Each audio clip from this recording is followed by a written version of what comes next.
Shalom. This is Following Yeshua, and welcome to The Rock. Welcome back to the channel. These major cities that I call reservations, you may want to seriously take into consideration your safety. More and more across this country, these cities, these reservations, not only are they fighting budget constraints, more and more police are quitting.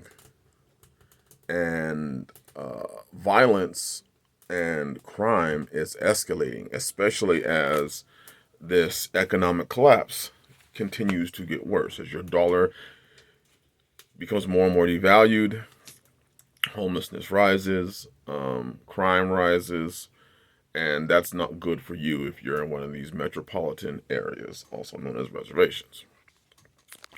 At Following Yeshua, we got the police.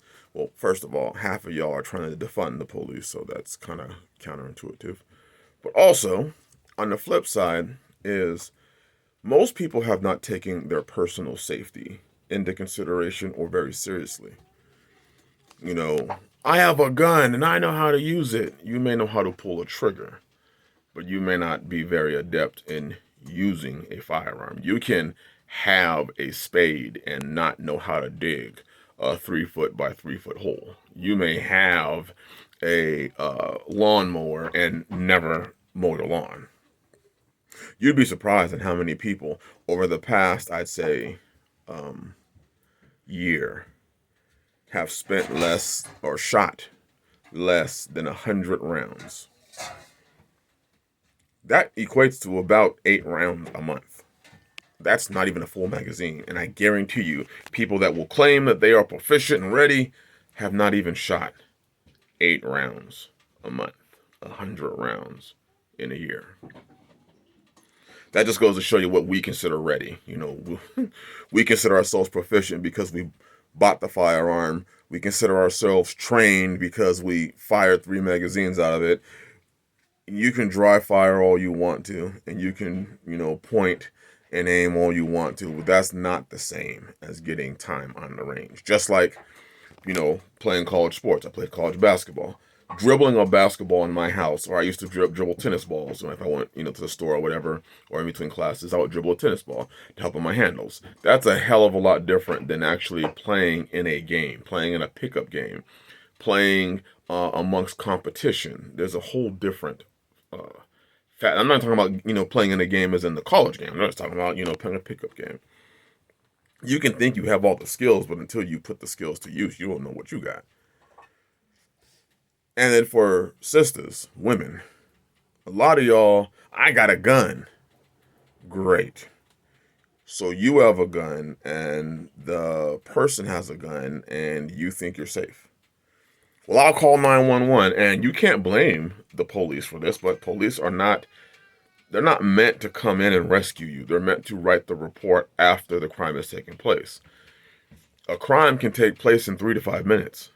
It may take the police 10 minutes to get there. Look at the response times that it's happening in these major metropolitan areas. You're not ready for a 10-minute response time. By that time, the person that's come in, done their harm to you, or if you're a single mother, the children, or ransacked the house, or done things wicked and sinful to you or your child, and they're out the door. And even if you were to, in one way or another, or the police were able to catch that perp, does that mean that it didn't happen to you? Does it mean that you're still not going to have to deal with the trauma? See, a lot of women will say things like, well, I have a gun. And I ask them, when's the last time you went training with it? They've never have. They probably never even shot the gun. You'll ask them to, okay, load around. Load around. I'm going to see you load around.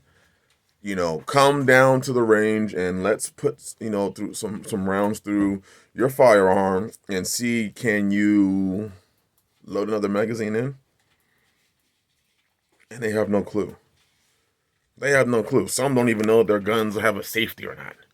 But these are the things that they're going to be using to protect themselves. And it kind of feels like that way with the Bible. People have a Bible. The Bible is considered a sword. And they know what it's supposed to do, but they have no clue how to get it to do it effectively. The Bible is never an effective tool.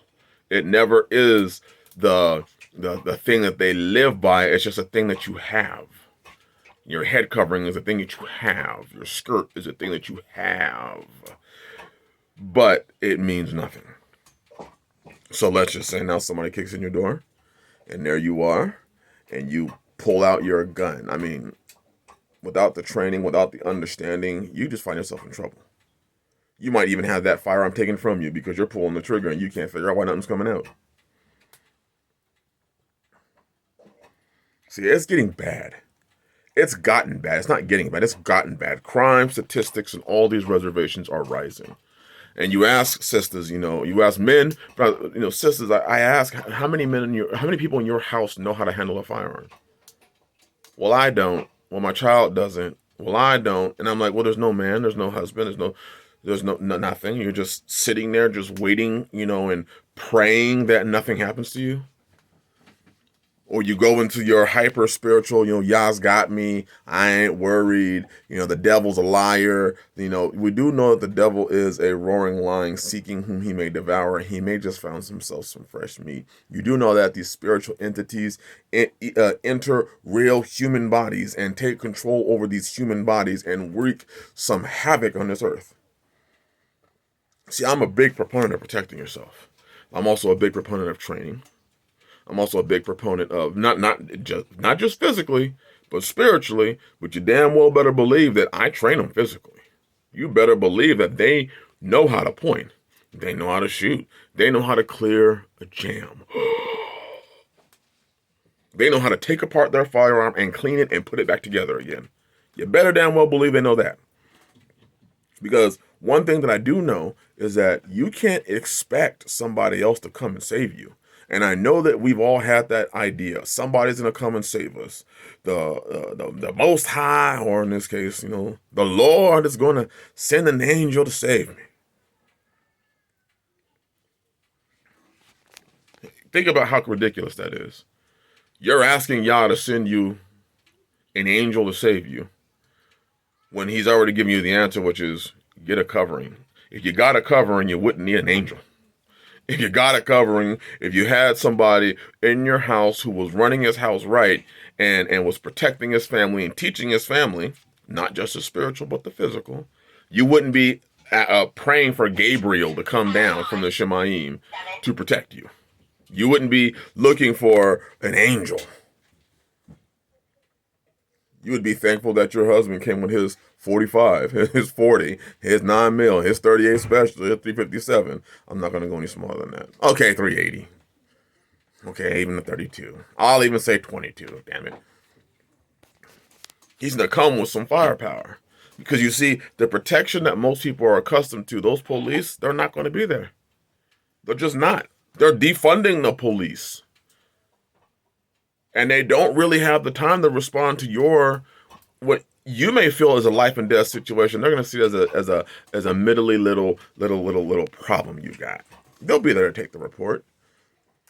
They'll be there to figure out where he touched you, what happened to you. They'll take you to the hospital to take the kit to see that can they extract DNA samples from him out of you. They'll do that. They'll be there to take a report. You see, you're failing to understand how sick this world is. You're failing to understand that there were physical things that we had to do to protect ourselves. You got to stop putting the responsibility of your bad decisions on Yah as if Yah's supposed to come and fix your effed up life because you made effed up decisions. Stop expecting somebody to come and do it. You got to make the steps in your life, woman and man, because it's getting worse and worse and worse. And I know, I've said it before, we like to wait until the perp, the devil, Hasatan, his demons, his imps, whatever you want to call, you're waiting for them to be at your front door before you decide to want a husband, before you decide to want to operate in the protection plan that the Most High has already ordained, already called. And especially if you're not using the source. I mean, most of you sisters don't even live in a house with a man who could protect you. You don't know your neighbors, so they ain't really interested in protecting you. You're going to be on your own as this system continues to fall apart. And you think you're safe because you have your Bible, your prayer closet.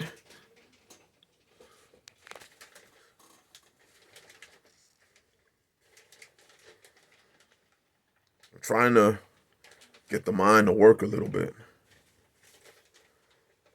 because the economy's falling. People are losing their jobs and people are losing it, and they're realizing it's easier and more, hey, advantageous for them to just go and find a victim and rob them for everything they got, get everything they could get from that person, than it is to go get a job. They're willing to risk their freedom to do one or two good, thefts or burglaries than they are willing to spend 40 hours, or now 32 hours, at a job. You think you're safe. I'm not. The news isn't reporting it. No, they're not going to report it. But you think you're safe. The news is worried about other stuff because they don't want to tell you how bad things are getting out there because it would cause you to start researching, and then you might start seeing that inflation is rising. You might start putting everything together. They don't want you to put it together. They want you to be dumbed down by which football team won and which girl is the new Miss America or Miss Universe, or what are the Real Housewives of Compton doing. The reality show that you're looking, if you're not careful, will be your life on the 6 o'clock news when they're talking about what happened to you in your house. Think about that. Bless you. Shalom.